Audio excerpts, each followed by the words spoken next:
Boys and girls, today we are going to do a mini lesson on finding the greatest common factor between two numbers. So let's say I gave you the numbers 2 and 6.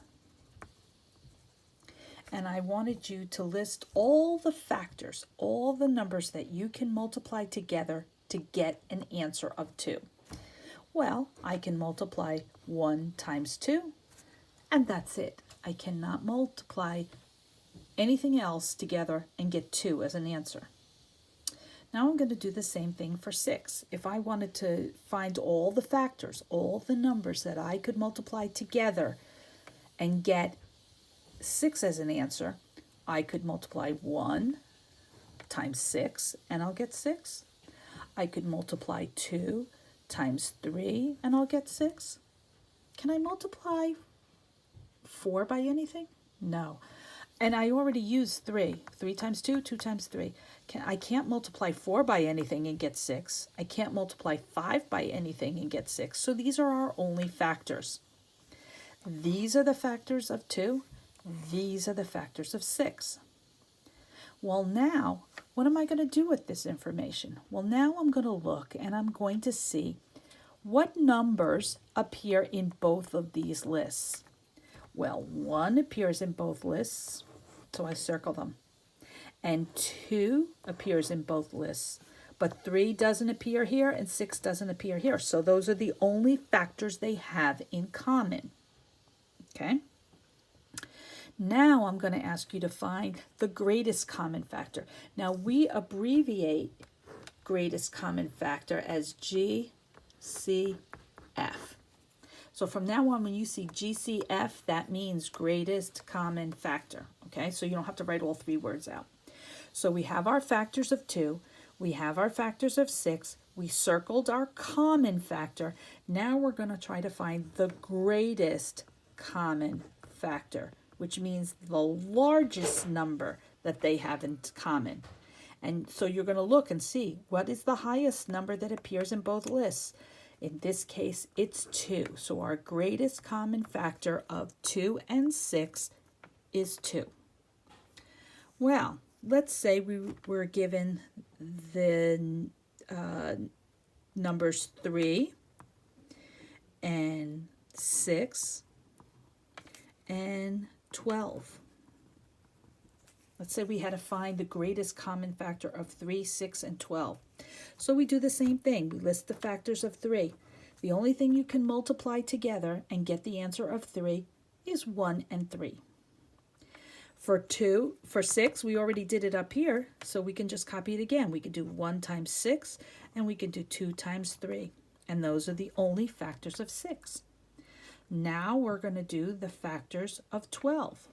Well, I can do 1 times 12. I could do 2 times 6. I could do 3 times 4.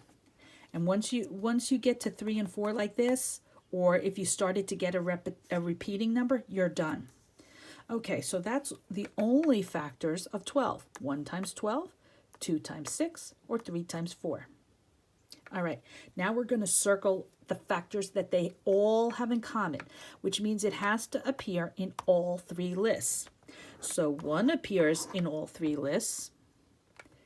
3 appears in all 3 lists. 2 only appears in 2 of them, so I can't circle it. 6 only appears in 2 of them. 12 and 4 only appear in 1.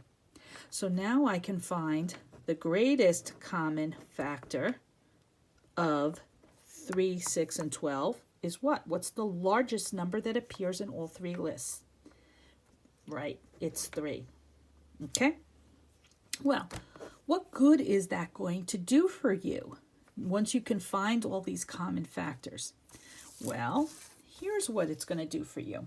When you have a fraction, every time you do something with a fraction, when you add a couple of fractions together, or if you divide a couple of fractions, or you multiply or you subtract, whenever you do any kind of one of the 4 operations with a fraction, you have to say to yourself, before you're done, you have to say, is my fraction in lowest terms? Another way you could say it is my fraction in simplest form? Well, what that means, they both mean the same thing, lowest terms and simplest form. And you will hear me interchange the terms because I want you to be used to hearing both of them. But they both mean exactly the same thing. And you want to say to yourself, is there any number that I can divide evenly into 2 without a remainder? And I can also use that same number in my denominator. So I have to think about, what are the factors of 2? Well, the factors of 2, just like we did when we were dealing with up here, the factors of 2 are 1 times 2, and that's it. Or 2 times 1, right? That's it. Well, we also have to think of the factors of 4. What can I multiply together to get 4? Well, for a factor of 4, sometimes I have to go over to the side and do a little work. I can do 1 times 4, and I can do 2 times 2, but I don't write 2 twice. I only write it once. So my factors of 4 are 1, 2, and 4, and my factors of 2 are 1 times 2. So when you have a fraction like this and you're trying to decide if it's in simplest form, you have to say to yourself, do they have any numbers in common? And they do. They have 1 in common, but then again, every number has 1 in common because you can always multiply the number by 1 and get itself. But these also have 2 in common, okay? Not 4, but 2. So now, if I divide the top and the bottom by 2, I will make an equivalent fraction, a fraction that is the same value as this, but it will be in simplest form. 2 divided by 2 is 1, and 4 divided by 2 is 2. Whenever you get 1 as your numerator, it is in simplest form. So I can circle it. From now on, when you have a lot of calculations on a page, you circle your final answer. And when you circle it, you're telling me it is simplified. It is in its lowest terms. All right, so what if you were given something like 3/12? Is that in simplest form? Well, you have to say to yourself, is there any number that I can divide into 3 evenly and also divide into 12 evenly? And there is. What's the greatest common factor between 3 and 12? Well, let's do a little work on the side. 3's factors are 1 times 3, and that's it. And 12's factors are 1 times 12, and 2 times 6, and 3 times 4. So 1 in common and 3 in common. So the GCF equals 3. That's the greatest common factor between 3 and 12. So that's what you're going to divide by. You divide by the greatest common factor of both of these numbers.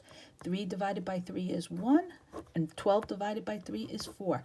Now that is in simplest form, so I circle it. Let's do one more example.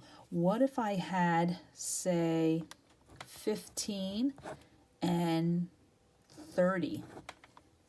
Okay, is that in simplest form? 15/30ths. Well, let's do it over here. What are our factors of 15? We can do 1 times 15. I can't do anything by 2 because this is an odd number, so 2 doesn't work. I can divide 3 into 15, and I can do 3 times 5. Will 4 go in evenly? No, because 4 times 3 is 12, and 4 times 4 is 16, and that's too big, so there it doesn't 3, and we already did 5, so we're done. Now let's do the factors of 30. So we can do 1 and 30. We can do 2 times what? 15, right? Doubles. We can do 3 times 10. Can we do 4? No, because 4 times 7 is 28, but 4 times 8 is 32, so we can't do 4. Can we do 5? Yeah, we can do 5 times 6. We can't do 7 because we already know 4 times 7 didn't work. And we're starting to get repeats again. All right, so now our common factors are 1 and 3 and 5 and 15. So our greatest common factor for those numbers is 15. So now we're going to come back over here and we're going to divide our numerator by 15 and divide our denominator by 15. And then we're going to get a new fraction of 15 divided by 15 is 1, and 30 divided by 15 is 2, and now that's in simplest form. Now, well, what would happen if you did not use the greatest common factor? You just used another common factor. So let's put this down again, 15 and 30. Now, what if you did not notice that you didn't remember when you were making the factors of 30 to include 2 times 15? You might have 1, 3, 5, and 30, and that's it. 6 and 30. 1, 3, 5, 6, and 30. You may have forgotten 2 times 15. Well, so let's say you're going to then divide. You will not realize that 15 is a common factor to both. And you might think 5 is the factor that you divide by. Well, watch what happens. If I divide the top and the bottom by 5, my numerator and my denominator by 5, 15 divided by 5 is 3. 30 divided by 5 is 6. Well, you still have to look at your final answer and say, is this in simplest form? Now you can see real easily that it's not. I can divide 3 by 3 and I can divide 6 by 3, and then my new fraction is going to be 1/2. That's in simplest form. See these match? So if you don't do this part over here, you're going to wind up having to do this twice. And that's okay, as long as you get 1/2 at the final answer. But you are more likely to get a correct answer if you divide by the greatest common factor. Hope this helps.